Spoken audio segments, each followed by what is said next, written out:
what you did get, which you already paid for. Now, the amount of money is not large. If you're in CSRS, it's 7% times 2/3 of the rest of the U.S. rate in the first year, 1/3 of the rate in the second year. That'll be the rate applicable to Hawaii. And in the third year, you're already paying, so you don't pay any extra.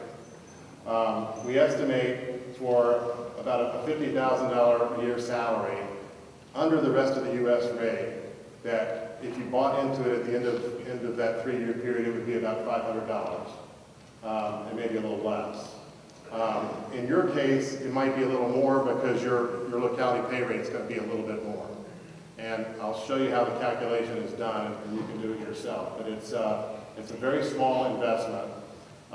There will be a little bit of interest on the money, 3.8%, whatever the rate, I guess it's the federal funds rate. So that doesn't change often. It's fairly low right now, and it will be a fairly immaterial amount. We estimate that you'll get that money back in the first 3 to 6 months of your annuity. So it's very definitely a good thing. Okay. Next slide. All right. I think we already talked about that. Okay. Let's go to the next one.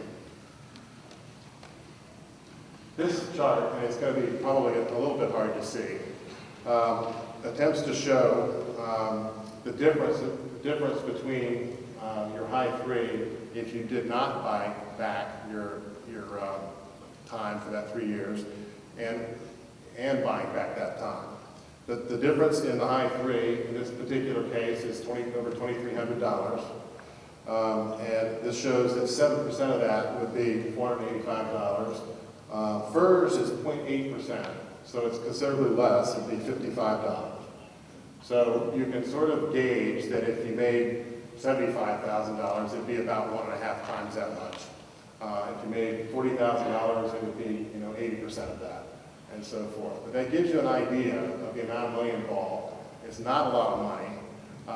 I'm not a retirement advisor, and so I'll qualify that with what I'm about to say next. But I think anybody that retires during that 3-year period would be wise to take advantage of this option. Next slide. COLA rates have been reduced in Alaska, and a further proposed reduction was due for Hawaii. We talked about that. We pulled that rule back. Other areas were trending downwards too. There's sort of a perverse relationship about COLA, but the COLA between various areas. If Hawaii COLA was going up, you would expect COLA to go up or at least stay the same, right? Well, the perverse thing is that if Washington, D.C. cost of living was increasing at a faster rate, COLA goes down. So that's another reason we wanted to end this COLA program and replace it with something based on the cost of labor, which is locality pay. So we stop that. Let's see. I guess that's good. How about the next slide? This slide attempts to show what would happen in January. And again, it's based on a hypothetical salary of $50,000. But I'll walk you through it, and I know the slide's a little hard to see, but we'll make this presentation available to everyone on the website. But if you assume your base GSP is $50,000, in 2010 there's a 2% general schedule increase that's slated to go into effect, so that would put your salary at $51,000. Locality pay would come in at 4.62%. So your total basic pay, which is retirement creditable, would be $53,356 versus $50,000 if you didn't have, in 2009. So you get $1,000 for the 2% pay increase, and the balance is due to locality pay. So the COLA percentage is at 25%. The adjusted COLA is at 21%, and I'm going to explain that, so don't throw stuff at me yet, because I know I told you it would go down 3, and it looks like it's going down 4, right? So your COLA payment is $12,500 in 2009. It's $11,220 in 2010. When you do the math, you're up $64,556 or 3.32%. So your gross pay is going to be higher. Your net pay will be a little bit higher unless you're in the 35% tax bracket. Now let me explain why the COLA rate appears to go down 4% rather than 3%. COLA is applied to base pay. Locality pay is base pay. So if we increase your base pay by locality pay and don't adjust the locality percentage, it compounds. And we didn't want to do that for cost reasons. And cost reasons, frankly, are one of the reasons we were able to get this bill passed. It's an expensive bill. It costs a couple of $1 billion over 10 years.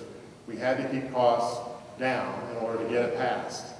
So we didn't want to compound the rates. So what you have to do is take the 22% that's left, which is 25 minus the 3, and divide it by 1 plus the locality pay rate, and that gives you 21%. It gives you the same answer if you apply 21% to the total of your base and locality, as if you took 22% times your base before locality and your locality times your base. It gives you the same answer. But the payroll folks have to apply COLA to your total base, so that's why they have to do it. We are talking with payroll providers now in the next 2 weeks to make sure they're all ready to go. It should be glitch-free. Hopefully you won't even notice it. But that's the story, and we're sticking to it. And I'd be happy to answer any questions that you all have. I've got some questions that somebody sent me. Should I address those first, or? They're mostly focused on how the client works. So Okay. Let me just talk a little bit about these questions that people already said, have printed out here, and then we'll get questions from the audience. It says, I'm planning to retire in January 2011. What's the process for requesting full credit for 1 year of locality pay? Well, the precise logistics haven't been worked out yet. I don't know if you write a check to the U.S. Treasury, to OPM. I'm not sure how that's going to work.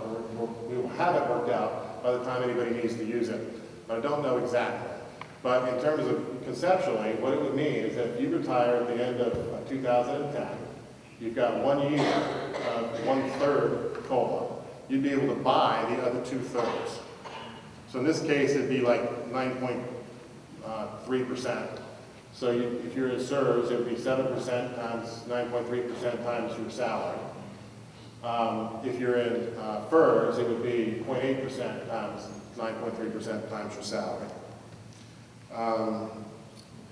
Let's see, the second question was, what's the projected Hawaii locality rate in 2011?